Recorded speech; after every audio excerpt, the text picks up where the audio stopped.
Me conta uma história. Você quer engraçada, cômica, triste? O senhor escolhe, o senhor escolhe. Bom, eu vou contar uma primeira que até a Eide, eu acho que estava falando de superação, né? Eu era recém-ordenado padre, tinha acho que poucos meses de ordenado, e um dia eu visitava um rapaz que tinha ficado tetraplégico, né? Tinha 21 anos, e ele... Aí um dia eu ia lá, conversava com ele, e um dia eu cheguei lá, e ele falou assim, eu precisaria muito que o senhor me ajudasse. Aí eu falei, mas em que eu posso ajudá-lo? Ele falou assim, eu preciso que você me ajude a morrer. Até tem um capítulo no livro, Padre, me ajuda a morrer. Padre, me ajuda a morrer. Então, o senhor está me contando a história do livro, então. Para você que está... A audiência é rotativa. Entre a vida e a morte, medicina e religião, do Padre Anísio. Vamos lá. Diga aí, padre. Aí ele falou assim, eu preciso que o senhor me ajude a morrer. Aí eu falei, é só você não comer, você não beber, você morre. Ele falou assim, mas não adianta, padre. Eu não como, eles põem soro no meu braço, põem sonda no meu nariz, eu tenho que comer na marra. Ele falou, o senhor sabe que nem um mosquito que pousa na minha testa, eu posso... eu preciso de ajuda para... Né? Aí ele falou assim, eu nem me suicidar posso. Eu fiquei pensando na hora, falei, nossa, que coisa engraçada, né? E aí aquilo, também não sei porque eu falei aquilo naquela hora, você padre novo, você acha que você sempre tem que responder todas as questões, né? Esse rapaz, hoje, ele saiu, né, fez faculdade de psicologia, ele tem consultório, ele trabalha e não quis mais morrer, né? E eu às vezes eu encontro com ele enquanto ele pergunta, né? Quando eu escrevi o livro também eu contei a história e aí eu falei, o que você imaginou quando você falou? Ele falou, eu imaginei tudo, menos que um padre ia falar aquilo para mim, né? E na verdade, eu tinha na época 27 anos, e eu pensei, né? Eu acho que num primeiro momento, qual é a reação primeira que a pessoa tem quando fica tetraplégico, 21 anos? É falar, bom, a vida não tem mais sentido, né? Mas eu já tinha também visto pessoas que tiveram as mesmas reações, mas com o tempo foram mudando. Então, é comum, né, que a pessoa, no momento do impacto, ela fala, bom, não tem mais sentido. Porém, aí eu volto àquilo que eu dizia para a Eide lá e para a Rosângela, a capacidade, eu descobri realmente que a pessoa tem a capacidade de se refazer, de se revitalizar, de começar do nada. Né? Bom, a gente vê tantos aí nas mídias, né, pessoas deficientes e que se superam totalmente. Né? Então, essa é uma história engraçada, mas tem uma cômica também. Você sabe que o pessoal ainda fala muito de extrema unção, né? Ainda Um dia usa. eu fui atender um doente lá no Estudo do Coração e ele estava com traqueostomia. A traqueostomia é uma perfuração que faz aqui, põe uma traque para a pessoa respirar com auxílio do aparelho. Aí falou, olha, padre, o senhor vai... Tem um chamado aí, ele queria falar com o senhor. Aí, tá bom, cheguei lá, me apresentei, disse que era padre. Aí ele falava com dificuldade, né? Aí ele falou assim, eu quero receber a extrema unção. Aí eu fui e falei, a unção dos enfermos, o senhor quer dizer, não é? Por quê? Para os internautas que não sabem, hoje não se fala mais, não se usa mais extrema unção, né? Aí eu falei para ele, a unção dos enfermos, o senhor quer dizer? Ele falou, não, a extrema mesmo, padre. Bom, essa hora aí você tem que entender que não vai explicar, não é hora de ficar explicando o que é unção, o que é extrema unção, né? Faça aquilo que o doente pediu. Aí tá bom, ministrei a unção, fizemos a oração, dei uma benção para ele, a benção. Aí ele voltou para mim e falou assim, e agora, padre, quanto tempo o senhor acha que eu ainda demoro para acabar de morrer? Mas depois ele saiu, a gente conversou bastante e mudou. Mas são histórias, tem história de psiquiatria, né? Que a gente vivencia, mas tem muitas histórias. Nossa. Altemar, você é tão conhecido por causa do teu pai, né? Não tem como, né? Do Altemar Dutra, você como Altemar Dutra Júnior. E você viveu também desse mundo das serestas, né? Sim, com certeza. Como é que você virou? Não, eu acho que eu nasci, né, no meio artístico, né? Assim, vendo meu pai, minha mãe era uma grande cantora, né? Deixou de cantar por conta do casamento, né? Mas convivendo com o meio, né? Em shows, programas de televisão, o Chacrinha era padrinho da minha irmã, né? Então nós estávamos sempre na casa do Abelardo, né? E vice-versa, né? Quando nós estávamos no Rio de Janeiro e ele em São Paulo. Então convivi com todos esses nomes, eu pequenininho, né? Parecia que meu pai sabia que ia embora cedo, né? Que levava a gente, eu e minha irmã, para tudo quanto é programa. Almoço com as Estrelas, Clube dos Artistas, né? Bolinha, Raul Gil, Silvio Santos, eu ia em todos. E eu fui vendo, fui vivenciando aquilo, vendo como que era, né? Vendo o sucesso do meu pai, vendo as coisas boas, as coisas que não eram tão legais, né? Calote, né? Ensaio, viagem, ausência, né? Do meu pai em casa. Então eu fui prorrogando ser cantor. Eu não queria ser cantor por conta disso. Eu não queria que meus filhos passassem a falta que eu tinha do meu pai, que acontecesse a mesma coisa, né? Uhum. E tanto é que quando meu pai faleceu, demorou para cair minha ficha que meu pai não ia voltar daquela viagem, né? Meu pai tinha ficado um tempo, meu pai, para quem não sabe, Altemar Dutra, falecido há 30 anos, morreu cantando no palco em Nova York. E ele já estava um tempo fora, fazendo Miami, Nova York, fez Miami, voltou a Nova York e faleceu. Para realmente um garoto que eu tinha 13 anos, para 14 anos, 13, 14 anos, para sentir a falta do meu pai, demorou um pouco. Porque eu achava que era mais uma viagem que ele ia voltar dessa, né? Só que, infelizmente, não voltou. O tempo passou, fiz outras coisas na vida, né? Sempre envolvido com esporte, até que chegou o momento de eu ingressar profissionalmente na música. E optei por esta linha, né? Do bolero, do resgate do cancioneiro, principalmente o repertório do meu pai, que é nossa música popular brasileira, né? O seresteiro, a seresta, e eu gosto muito de ter esse estilo como cultura mesmo, né? Tem que pesquisar, tem que ir atrás. Mas o meu pai, para mim, é a principal coluna que sustenta tudo isso. E quando eu fui para a noite, ao lado de um tio, né? Viver da mesma maneira que meu pai me sustentou, para sustentar minha família, eu optei por esse repertório que era vasto. Eu conhecia muita coisa nesta linha. E assim foi. E hoje eu estou com quase 20 anos de carreira, né? Cantando Altemar Dutra e outros nomes, né? Da música popular brasileira. E é daí que a gente tira o leitinho das crianças, né? Agora, meu trabalho católico era justamente... Eu não imaginava, hoje que nós estaríamos conversando aqui sobre o Santo Manto, eu não imaginava que o CD ia ganhar o melhor álbum pop católico, não acreditava, não esperava um DVD, né? Eu não tinha isso na minha cabeça. A intenção, como eu participo dessa comunidade há muito tempo, foi a comunidade que me acolheu na cidade de Atibaia, a minha esposa, as minhas filhas.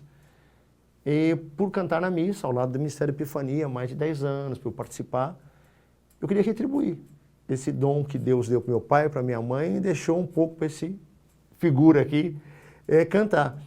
E com incentivo, principalmente do Padre César, anteriormente do Padre Eugênio, Padre Epifânio, os padres que me incentivaram, vamos fazer um CD, vamos. E eu ia regravar algumas músicas, Ninguém Te Ama, ia regravar as músicas que a gente cantava nas missas. Sim.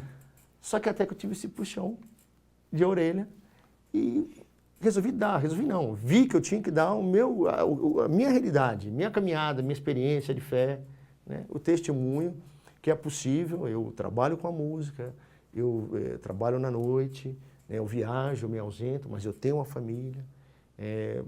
Nós participamos de uma comunidade, atuamos na comunidade, né?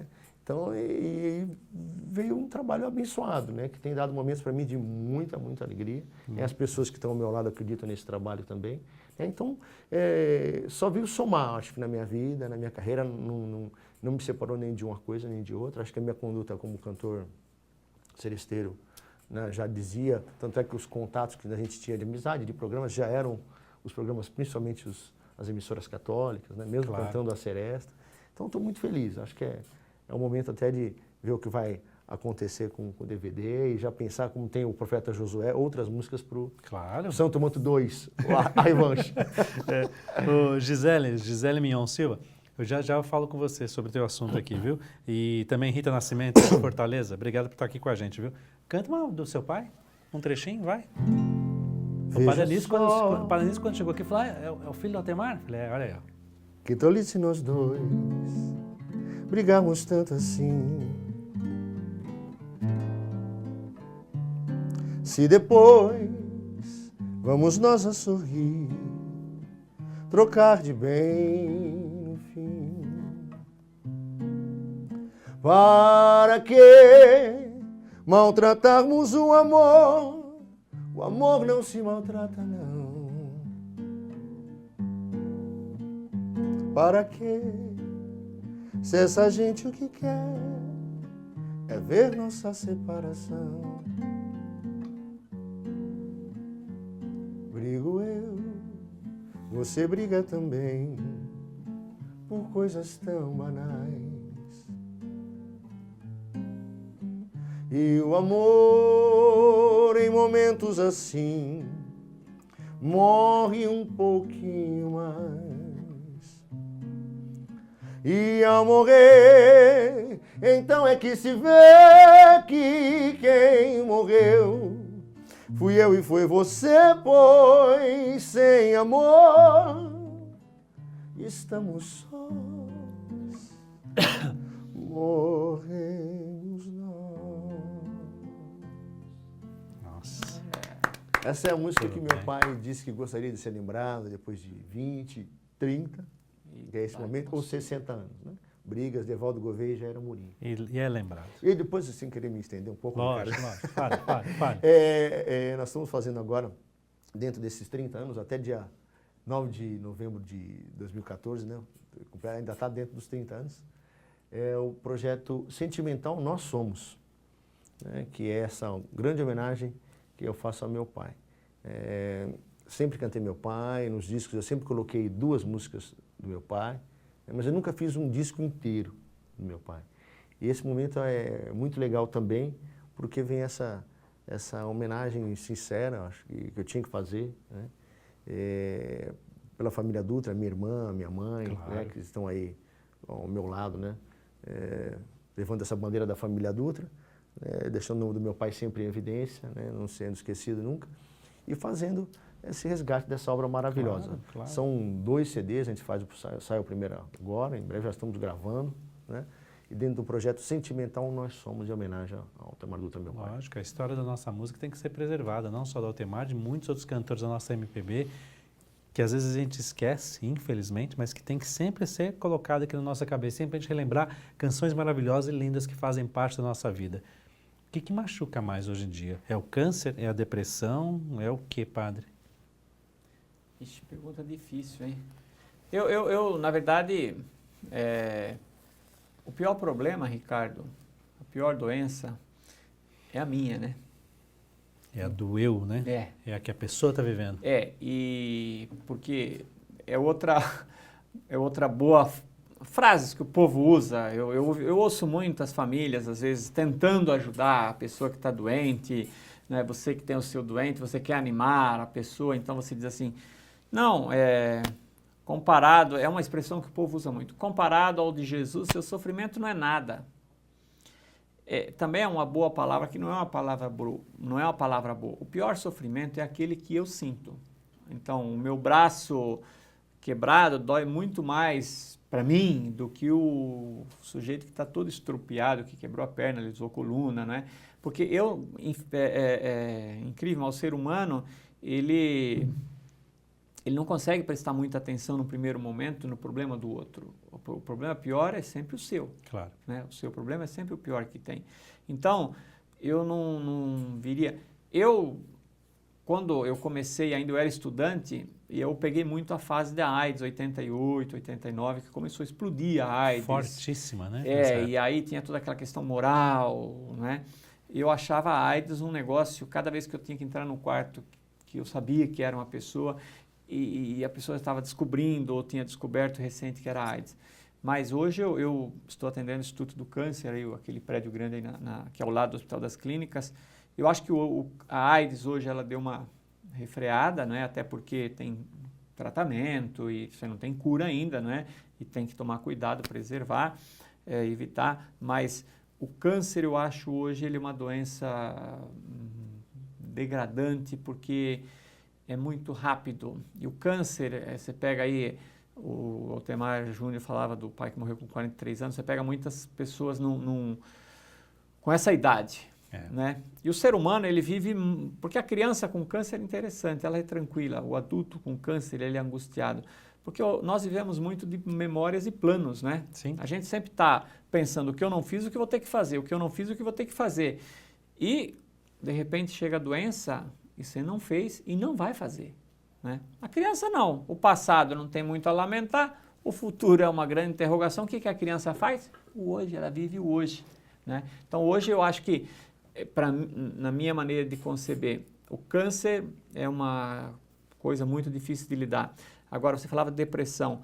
Para mim, uma das dificuldades, uma das limitações que eu acho que eu tenho é a questão do doente psiquiátrico. Eu, às vezes, ficava pensando como é que eu ajudo, né? Como é que você pode ser de ajuda para... Eu celebrei missa para os doentes na psiquiatria, tem o lado cômico, né? As histórias engraçadas de missa de psiquiatria, porque o doente psiquiátrico ele fala aquilo que ele pensa, né? Eu estava consagrando um dia, peguei o pão, né? Tomai todos e comei, depois peguei o cálice com vinho, tomai todos e bebei, e não teve dúvida, né? Ele falou, ele fala tomai todos e bebei, mas toda a missa vinho mesmo é só ele que bebe, né? Que o paciente falou. E ele não falou isso com maldade, ele falou aquilo que todo mundo pensa, mas não fala, né? Então, para mim, hoje, eu sempre tive dificuldade para trabalhar com doente mental, eu acho que é um grande desafio ainda para mim hoje, mas em termos de... Porque o câncer, ele deteriora a pessoa, né? Você vê o cardíaco, ele morre bem. Seu pai teve um aneurisma, ele estava super bem. O doente com câncer, não. Ele vai definhando, o câncer vai corroendo, né? Agora, os nossos internautas, eles vão perceber, não, quem está com câncer acha que é pior, quem está com depressão acha que é pior, quem está com AIDS acha que é pior, porque o pior problema é sempre aquele que... E como é que fica essa questão, padre? Porque às vezes você que está em hospital, às vezes já ouviu dizer isso, né? Os deuses da medicina, os médicos que são maiores do que tudo, maiores do que Deus. Como é que a gente sabe que, às vezes até os médicos, os enfermeiros, os fisioterapeutas, não é? Vivem o dia a dia até com uma certa isenção, com uma certa frieza. Uhum. Tem que serem frios, porque senão não se trabalha. E como é que eles encaram um padre dentro do hospital? Como é que eles encaram um rabino dentro do hospital? Como é que eles encaram um pastor dentro do hospital? Como é que funciona isso, Padre Anísio? As pessoas dizem, como é que você se acostuma? Não, você não acostuma com o sofrimento, com a morte, você não acostuma. Nem o médico, nem o profissional, ele não se acostuma.